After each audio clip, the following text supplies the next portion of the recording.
Imagine standing inside the glass-wall foyer of a major Sydney bank branch. To your left, a young man clutching a folder of rejection letters, his hands trembling as he asks for a modest $5,000 personal loan to consolidate his mounting HECS debt and utility bills. He is turned away in less than 3 minutes, labelled a credit risk. To your right, a woman in a sharp blazer walks in, signs a single digital form, and walks out with a $2 million line of credit for a commercial property venture, greeted by a manager who knows her children's names. You assume the bank simply loves the wealthy and hates the poor. But what if I told you that the bank's most profitable customer isn't the person with the most money, nor the person with the most assets?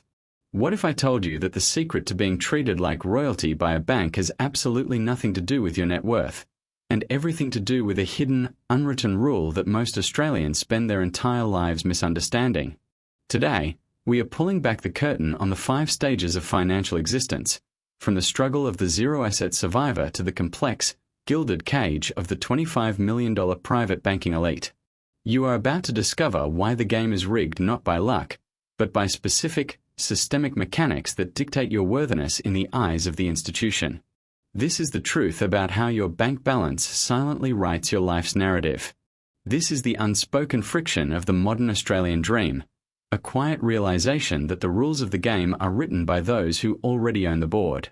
This is the silent engine of modern division, where the simple act of borrowing money separates the comfortable from the perpetually stressed. At the ground level, in a cramped rental unit in Ballarat, lives Lachlan, a 24-year-old hospitality worker who represents the baseline of financial survival. For Lachlan, every transaction is a high-stakes calculation. He lives in a world where an unexpected car repair or a sudden hike in energy prices isn't just an inconvenience. It is a catastrophe that ripples through his entire monthly budget. He checks his banking app at 3 a.m, his thumb hovering over the balance, hoping the direct deposit from his shift work has cleared in time to cover the automated rent debit. He carries the weight of a HECS debt that he doesn't fully understand, watching it index annually while he struggles to make a dent in the principal. The bank sees Lachlan not as a person, but as a risk profile. His inability to provide consistent collateral or a high-equity deposit means that for him, the financial system is a wall, not a doorway. In the quiet, leafy suburbs of our growing cities, from Geelong to Fremantle, the local bank branch isn't a partner in prosperity. It's a gatekeeper of social status. He wears his thickest jumper indoors to keep the heating bills down, a silent coping mechanism for a life governed by the fear of an overdrawn account. The system treats Lachlan with indifference. He is a number that is deemed too expensive to manage and too risky to back. He is the person who gets hit with the overdraft fees, the late payment penalties, and the automated rejection emails that come through with cold, calculated speed. He is trapped in a cycle where the cost of being poor is, paradoxically, significantly higher than the cost of being comfortable, as he pays more for basic banking services than someone 10 times his age with 10 times his income. This reality is the first hurdle in the systemic hierarchy that defines the modern Australian experience. Moving up the ladder, we encounter the high-income trap, a phenomenon best understood through the stark contrast between 2 professionals living in the same Melbourne suburb. Gemma, a high-flying marketing executive earning $200,000 annually, and Marcus, a self-employed tradie whose income fluctuates but who owns a small block of land outright. Gemma lives in a luxury apartment, wears designer labels, and enjoys the perks of a high-status life. Yet when she attempts to secure a mortgage, she finds her borrowing power severely constrained by the APRA assessment buffers. Every mortgage application submitted is a silent trial, a bureaucratic ledger where human ambition is reduced to a single, cold, unyielding percentage. She is shocked to discover that her lifestyle, which screams success, is viewed by the bank as a liability. Because she has little in the way of liquid assets or property equity, her debt-to-income ratio makes her a dangerous prospect for a bank that is currently prioritizing security over potential income growth. Conversely, Marcus, despite earning less on his tax return, is seen as a safer, more predictable bet because of his tangible assets. This is the first of many systemic contradictions. Earning a high salary does not equate to being a preferred customer if you cannot demonstrate a stable, long-term asset base. Gemma begins to suffer from the anxiety of the appearance of wealth, She feels the constant, gnawing pressure to maintain her image, afraid that if her colleagues knew she was struggling to get a simple property loan, her reputation would collapse. She starts skipping lunches, not out of necessity, but to build a buffer of savings she hopes will appease the bank's strict serviceability requirements. She is an illustration of how the banking system punishes the high earner who hasn't yet converted their income into concrete equity. And yet, the system moves on, indifferent to the sleepless nights and the unopened letters piling up on kitchen counters across the suburbs. This is the stage where the illusion of success crashes headlong into the cold, hard reality of lending mathematics, and the frustration of feeling like a failure despite a six-figure income becomes an overwhelming burden. The narrative deepens when we examine the paradox of the asset-rich but cash-poor, a condition that plagues thousands of Australian families who find themselves house-rich but trapped. Consider the case of a family in a quiet suburb of Adelaide, who own their family home outright, a property now valued at nearly $2 million. On paper, they are millionaires. They have reached the third tier of net worth, yet they are experiencing a level of financial stress that rivals those in the lower tiers.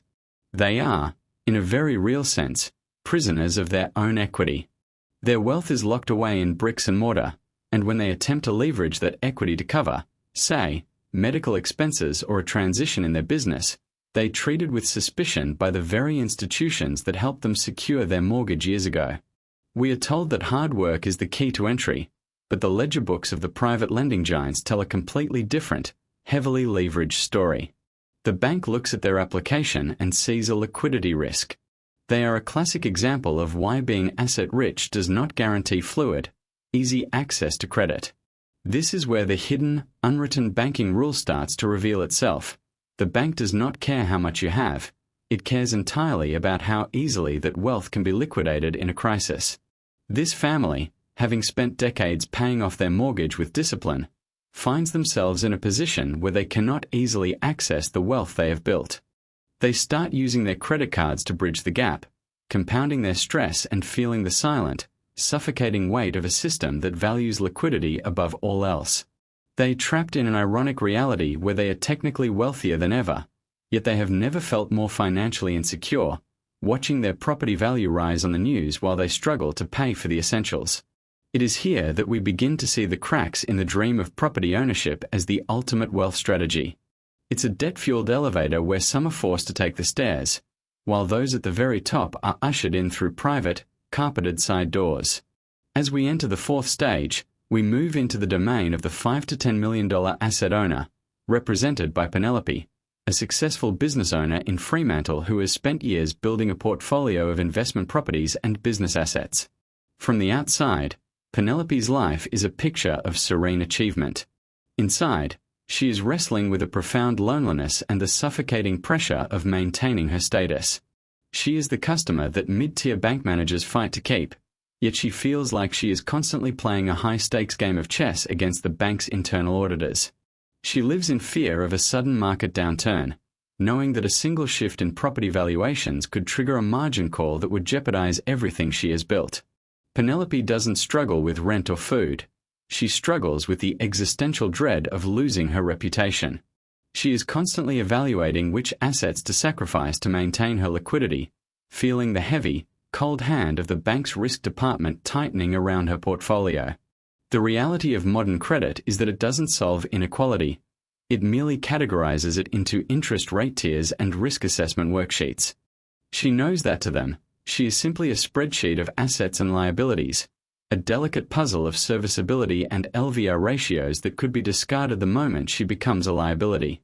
The emotional burden of wealth, at this stage, is the constant fear of slipping back, the knowledge that the system is not designed to support her success, but to extract profit from her risk.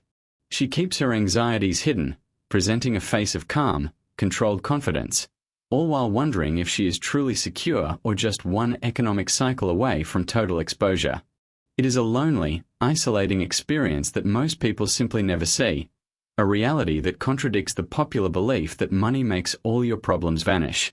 Finally, we reach the summit, the $25 million private banking level. Here, we find Sebastian, an entrepreneur in Brisbane whose assets are spread across international markets, holding companies, and sophisticated trust structures. For Sebastian, the bank is not a place you visit. It is a partner you leverage. To truly understand the modern banking machine, one must look past the friendly advertisements and peer deep into the algorithmic architecture of loan pricing. He doesn't borrow money. He accesses liquidity against his asset-backed equity lines. He is the customer who receives a personalized, one-on-one relationship with a private banker who understands the intricacies of tax optimization, succession planning, and estate management. But make no mistake, Sebastian is not untouchable. His life is defined by a different, sharper set of risks: market volatility, complex regulatory audits, and the intense, unrelenting pressure of protecting generational wealth. He knows that the system treats him differently because he is profitable in a way that others cannot be. He provides the bank with consistent, high-margin, low-risk fee income through his complex transactions. And here is the final, mind-bending payoff to the open loop we introduced at the start. The bank's most profitable customer is not the billionaire, but the sophisticated, high-net-worth individual who keeps their capital mobile, utilizes massive credit lines for active investment, and requires constant, fee-generating banking solutions. The billionaire often keeps their money stagnant. The $25 million earner keeps the bank's engine running. This is the paradox at the heart of our national identity. We celebrate the fair go, while praying our property portfolio outpaces the median wage. Sebastian still faces the anxiety of succession, the fear of his legacy being eroded by heirs who don't understand the game, and the constant, gnawing question of whether he is really in control or just being expertly managed by the institutions that hold his wealth. He is a reminder that even at the very top, the risks don't vanish. They simply become more abstract and more pervasive. The game never ends. The board just gets bigger, and the pieces move faster. Now, to translate this into your own reality, let's look at your Monday morning action plan. Step 1. Log into your banking portal today. Forget your balance. Find the interest rate on your home loan or debt. If it's higher than the current market average for your LVR, you are paying a lazy tax. Behind the polished glass of the CBD high-rises, credit officers make decisions that will shape families for generations, guided only by cold, unfeeling spreadsheets. Call your bank's retention department and demand a match, or start the paperwork to move elsewhere. Step 2. Calculate your actual LVR by dividing your debt by the current market value of your property. If you are under 80%, you are sitting on potential power. Call a mortgage broker to see if you can access a redraw facility or an offset account to start paying down debt more effectively. Step 3. This month, audit your debt-to-income ratio. If you are aiming for high-growth assets, stop trying to borrow more cash and start looking at how to structure your existing assets to lower your serviceability risk. Step 4. Long-term. Stop viewing the bank as a place to store money and start viewing it as a place to store leverage. For most people, the bank is a place to store savings, but for deep-pocketed borrowers, it is a lever to secure customized financing options and enhance negotiating power. Learn the mechanics of how property equity can be used as a foundation for wealth rather than just a debt burden. You now understand that your net worth isn't just about what you have, it's about how the institution perceives your utility. The system isn't rigged for you or against you. It is indifferent, designed only to manage risk and extract profit. Once you see the machine for what it is, you can finally start playing the game on your own terms. Before we conclude, ask yourself, are you building your life to suit the bank's risk appetite, or are you building it to serve your own freedom? If this helped you understand your relationship with money a little better, consider subscribing. Because sometimes changing your financial future starts by seeing your life more clearly. Disclaimer: this content is provided for general educational and informational purposes only and does not constitute financial, legal, tax, or investment advice. Lending policies, taxation outcomes, and financial circumstances vary between individuals. Always seek professional advice before making financial decisions.